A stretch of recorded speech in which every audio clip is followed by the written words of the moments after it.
There is a war going on, and not out there. No bombs, no sirens. The battlefield is inside of you. It's quiet, cruel, and constant. Every day something tries to tell you you're less brilliant, less worthy, less needed. But I came here to pull the lie by its roots and tell you the truth you've buried under fear. Act as if you are the best, because you are. And not a soul, not one breath-bearing being is better than you. Don't mistake this for arrogance. This is reclamation of your voice, your power, your space. This speech is not a lesson, it's a mirror.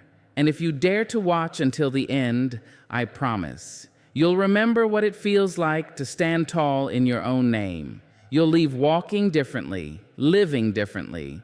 You were born worthy before you achieved a thing, before the applause, before the recognition, before the medals, degrees, and the handshakes of the proud, before any man or woman looked at you with admiration, before any paycheck or title stood next to your name, you were already enough, already whole, already drenched in purpose. You came into this world with no resume, no status, no skill, and yet you were divine from the first breath.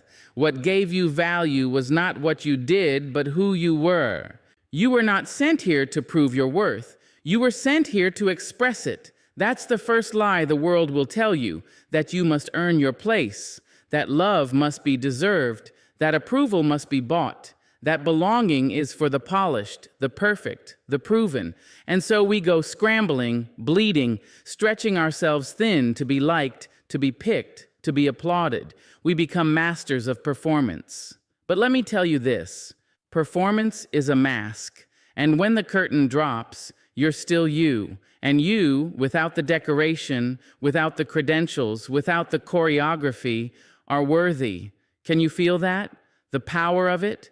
The freedom of knowing that you don't have to chase your worth anymore. You only need to stop running from it. The moment you were formed, before you ever took your first step or spoke your first word, your presence was already a miracle. Cells multiplied with purpose, breath-filled tiny lungs that never asked permission to exist. Your heart began to beat not for approval, but because life said yes to you. This means something. This means everything. That you did not begin as a mistake. You began as a masterpiece. But oh, how quickly the world forgets. And worse, how it teaches you to forget. They put you in systems that teach comparison, grades to divide you, beauty standards to shrink you, status to confuse you. They try to rank souls as if the sacred can be measured. They tell you to hustle, to rise, to prove. And somewhere along the way, you begin to believe that your worth has a price tag, that you are only as good as your last achievement, your last win, your last nod from someone who doesn't even see the full fire in your eyes. But child, let me tell you something they forgot to mention. The gold was in you before you ever learned to dig. You are not a product. You are not a project. You are not an algorithm's output. You are a soul. You are breath wrapped in bone, with a mind that dreams and a heart that aches and a spirit that refuses to quit. You carry history, legacy. You are a walking poem written in the handwriting of God. You don't need a stage to be valuable. You don't need a spotlight to shine. And if the world never claps for you, if they never write your name in lights, if no one ever gives you a round of applause, hear me when I say you still matter. Not because of what you've done, but because of what you are. Because there's a difference between doing great things and being great. The world loves the first, but the second. The second comes from a quiet, unshakable knowing that even on your worst day, even when you mess up, fall short, cry hard, your value hasn't moved an inch. Let that truth settle. Let it breathe in your bones. You are not a paycheck. You are not your failures. You are not the rejection letter or the missed opportunity. You are not your broken relationships. You are not what they called you when they couldn't see your light. You are not behind. You are not too late. You are here, and that is enough. It's not arrogance to know your worth. It's not pride to protect it. There is a sacred boldness in standing tall when the world wants you bent. There is power in saying, I do not need your permission to be valuable. That's not ego, that's truth. So today, before you check your inbox, before you scroll through strangers' lives, before you measure your morning by productivity or praise, pause, breathe, place your hand on your chest and remind yourself, I was born enough. I was born with value. I do not have to earn what was mine from the beginning. You were born worthy before you achieved a thing, and that is the foundation.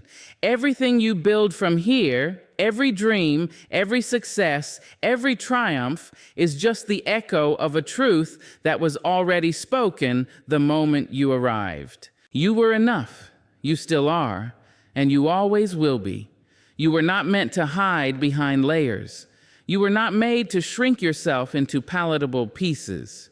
You were not created to dress your spirit in caution just to be accepted by people who don't even know how to accept themselves. Confidence is not something you borrow, not something you fake until you make. It is something that belongs to you.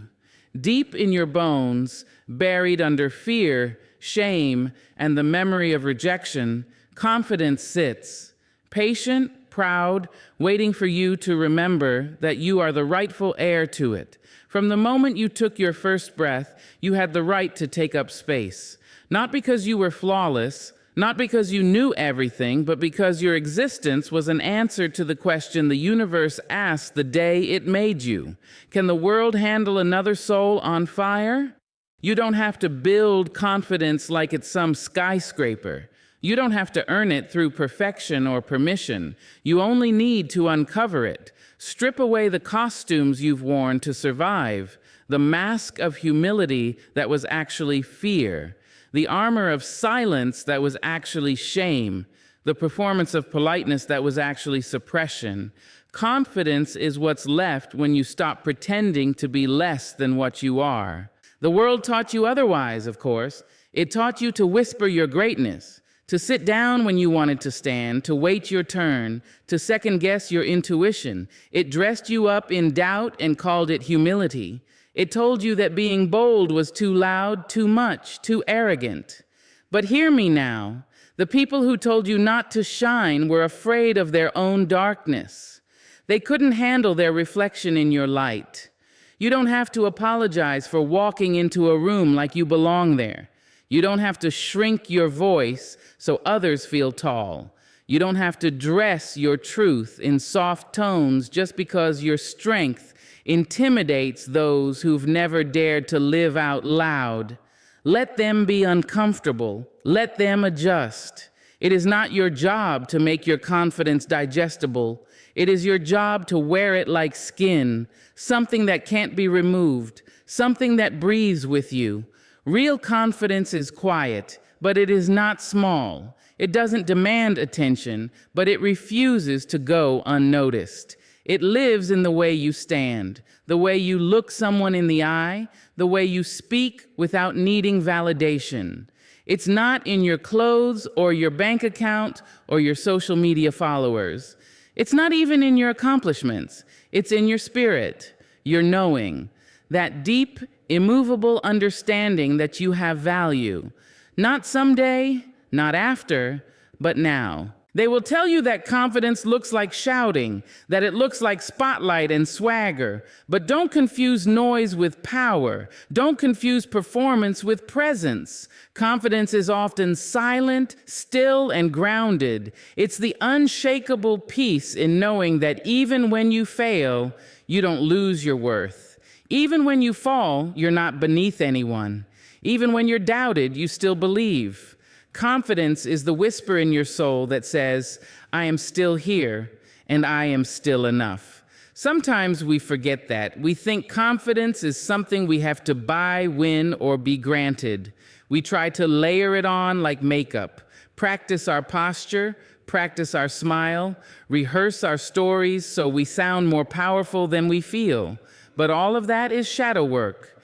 trying to make ourselves look like something we already are, just because we're afraid to be it. You don't need to perform confidence. You need to remember it. Remember who you were before the world told you who to be. Remember the child version of you who spoke without fear, who danced without worrying who was watching, who asked for what they wanted without guilt or shame. That version of you is still alive, buried maybe, beaten down by life, but not gone. You don't need to build confidence from scratch. You need to call it back. You need to call yourself back. Say your name like it's holy. Stand like the ground is holding you on purpose. Walk like every step is a declaration. I have arrived. I am here. I will not wait to be seen. I will be seen. Confidence is not about being right. It's not about knowing it all. It's not about being the best in the room. It's about showing up without needing to prove anything. It's about knowing that your imperfections are not disqualifications, that your past doesn't discredit you, that your scars are not stains. They are badges of survival, and surviving in this world is its own kind of glory. Let no one steal your confidence, not the critic, not the silence, not the system that says you must wait your turn. You are not standing in a line. You are standing in your light. And when you stand fully in it, without apology or performance, you give others the courage to do the same. You become a mirror, reflecting back their own buried power. So stop waiting for someone to crown you. You were born with the crown. The moment you entered this life, messy and magnificent, that was your coronation. Everything else is a remembering, a return. You don't have to fake it. You just have to claim it. This life, this wild spinning dance of experience is not simply happening to you. It is responding to you. It is listening. It is watching. It is shaping itself around the way you see yourself. Every step you take, every word you speak, every belief you carry, they become blueprints for how the world treats you. You are not just a participant here. You are a mirror maker. You are the signal, and the world is the echo. You wake up and carry yourself like you don't matter, and the world will treat you accordingly. Walk into a room like you don't belong, and that space will push you to the corner. Speak as if your words are disposable, and people will toss them aside. But walk in like you are worthy, like your feet deserve to touch the floor, like your voice has weight, like your presence has power. And watch how the world shifts to make room. You are the message. You are the tone. Before you open your mouth, your energy speaks. Your presence speaks. What you believe about yourself, others begin to believe too. If you project doubt, people will question you. If you project fear, people will overlook you. But if you project power, not arrogance, not noise, but true power rooted in self-knowing, the world will lean in. Because confidence is contagious, and people want to be close to those who remind them of their own strength. It doesn't mean you have to be loud. It doesn't mean you have to take up every inch of space. Power doesn't always roar. Sometimes it whispers and still commands the room. But whatever you do, do it from truth, from wholeness, from a place that says, I am not trying to be, I already am. That energy creates the atmosphere around you. That mindset becomes your magnet. So many of us walk around with invisible signs hanging around our necks. Not good enough? Don't look at me? Please like me? I'm sorry I exist. And we wonder why people treat us like background characters in our own lives. But the world cannot offer you more than you demand from it. It cannot respect you more than you respect yourself. That's not cruelty, that's alignment. If you walk through life waiting for someone else to give you permission, you will be waiting forever. Because the world does not reward hesitation, it rewards conviction, not perfection, conviction. The willingness to say, I may not have it all figured out, but I know I deserve to be here. That alone changes the air around you. You have to show people how to treat you, not by begging, not by explaining, but by being. Be what you know you are. Carry yourself like you know your own value, and watch how others begin to match that frequency. Walk into that meeting, that relationship, that dream, and project the truth. I am not less than anyone here. I am not trying to measure up. I bring something unique, something whole, something sacred. You don't get what you want. You get what you believe you deserve. The world is not measuring your worth. You are. And it is reflecting that image back to you, not to punish you, but to wake you up, to remind you that every time you second guess yourself, you give the world permission to do the same. Every time you dim your light, you invite others to overlook you. But every time you stand in your fullness, you give others no choice but to take notice. Even the smallest shift in what you project can change everything. Straighten your back, lift your chin, speak your name clearly, make eye contact. Not because you're trying to be someone else, but because you're finally stepping into who you really are. Let your presence say, I am here, and I am not asking for validation. Let people adjust to your truth, because when you project worth, you invite respect. When you project confidence, you invite opportunity. When you project love, real, grounded, unconditional love for yourself, the world starts to offer love back. That's not magic, that's reflection. You have more power than you realize. Not power over others, but power within. Power to shape your reality by shifting what you radiate. You want more love, be love. You want respect, respect yourself. You want success, project readiness. You want peace, project stillness. This world is not deaf. It hears the way you speak about yourself when no one's around. It feels the energy you send out in silence, and it responds, it bends, it echoes, it molds itself to match your message. So what are you projecting? Because whatever it is, the world is watching, and it is listening. You were never meant to be measured against anyone else. You were not born to compete in someone else's lane, to chase someone else's timeline, to match someone else's rhythm. You are a story all your own, a language the world has never heard before, and yet you spend your days translating yourself into the dialect of others. And what does it bring you? Restlessness, insecurity, the nagging ache that says, you're behind, you're not enough, look at them, be like that.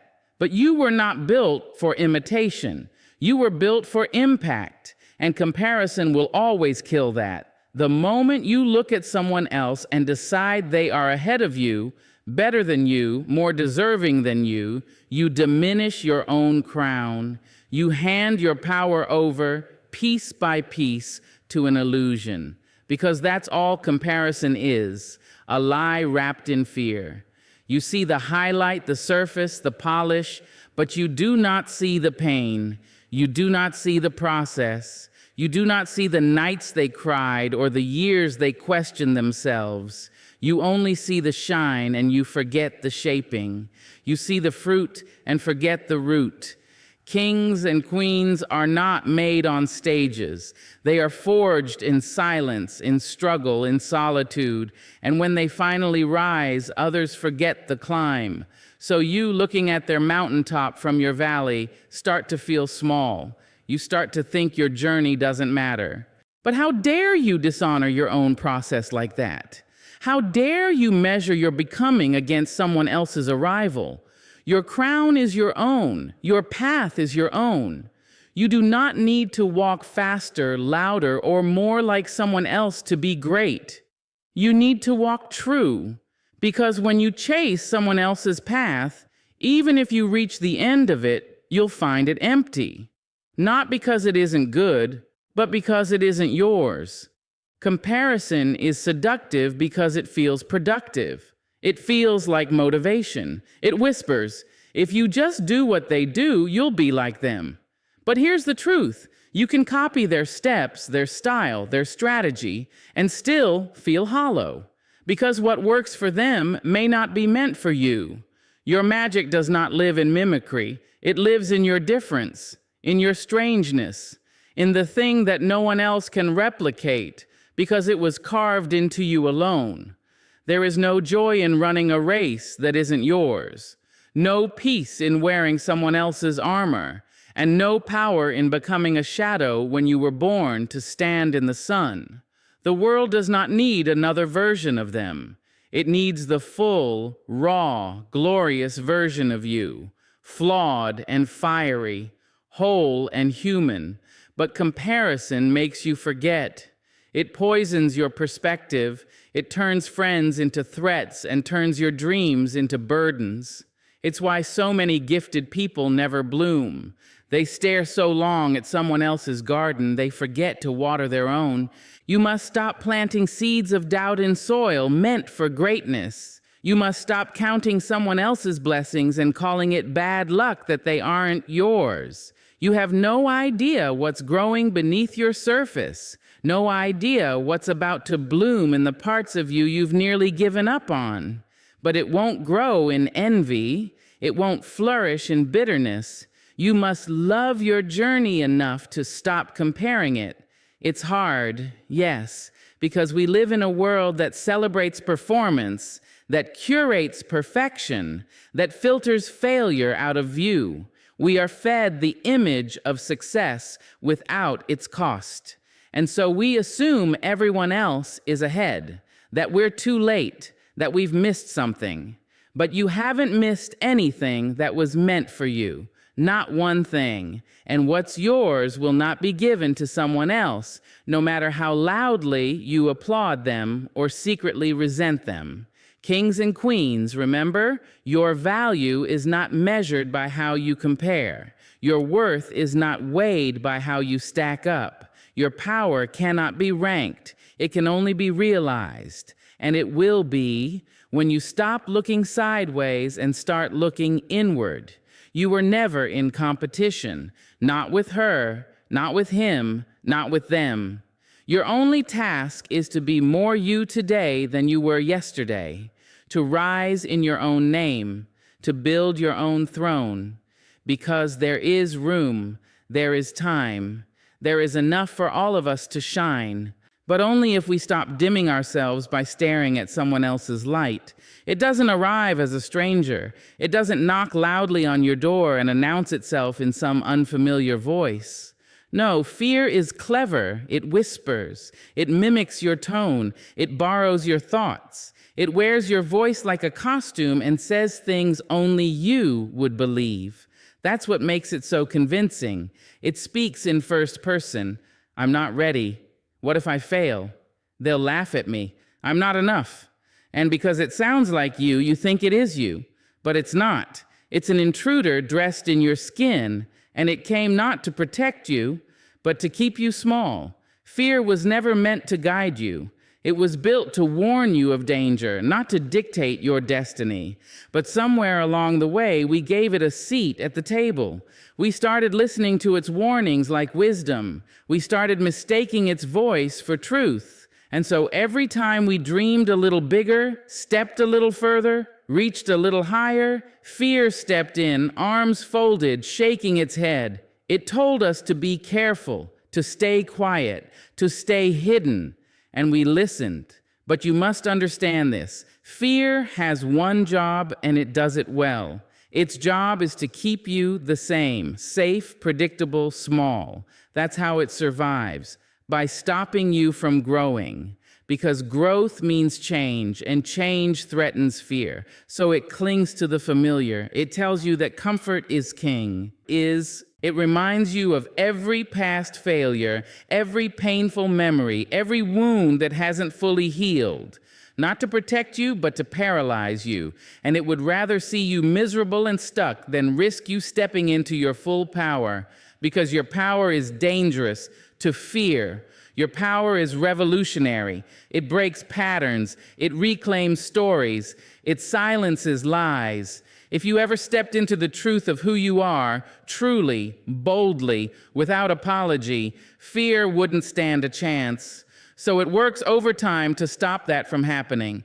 It exaggerates the risk. It minimizes the reward. It repeats old narratives that no longer serve you. You always mess this up. People like you don't get chances like that. You'll never be good enough. And you believe it not because it's true, but because it's familiar, because you've heard it so many times, you've memorized the rhythm of your own limitations. But just because fear is familiar doesn't mean it's fact. Just because it feels true doesn't mean it is. Feelings are not always facts. Sometimes they're just echoes of old wounds. You have to learn to recognize fear's voice and call it out. Not with violence, not with hate, but with truth. Because truth is fear's only antidote. When fear says, you can't handle this, you answer, I've handled everything that's tried to break me and I'm still standing. When it says, they'll laugh, you say, maybe they will, but I'll survive the laughter too. When it says, you're not ready, you say, I might not be, but I'll start anyway. Courage is not the absence of fear. Courage is choosing to move forward even while fear still whispers. It's deciding that fear may ride in the car, but it doesn't get to touch the wheel. It doesn't get to navigate. It doesn't get to choose your direction. It can sit quietly in the back while you drive your life forward.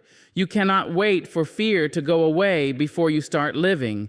It won't. It will always be there in some form. New level, new fear, new stage, new voice. But what changes is your relationship to it.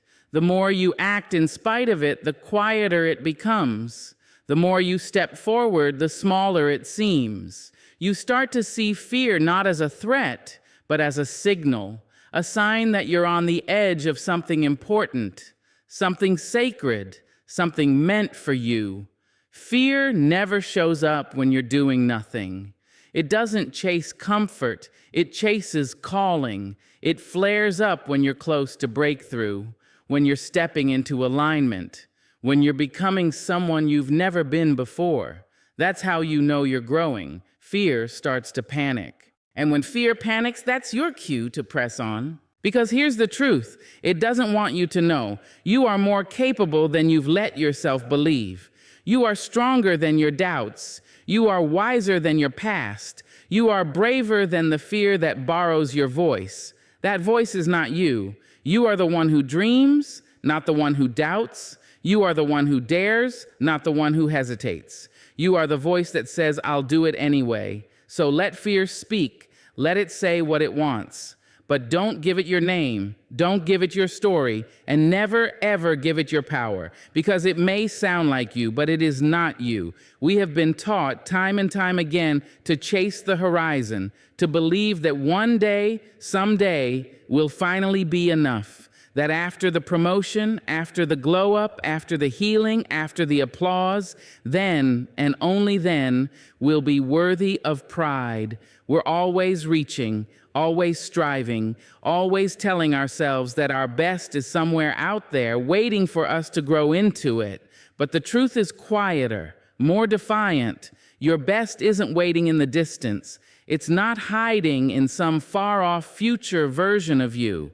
It's not in the house you haven't bought, the partner you haven't met, the stage you haven't stood on, or the words you haven't yet spoken. Your best is already here, in your hands, in your breath, in your becoming.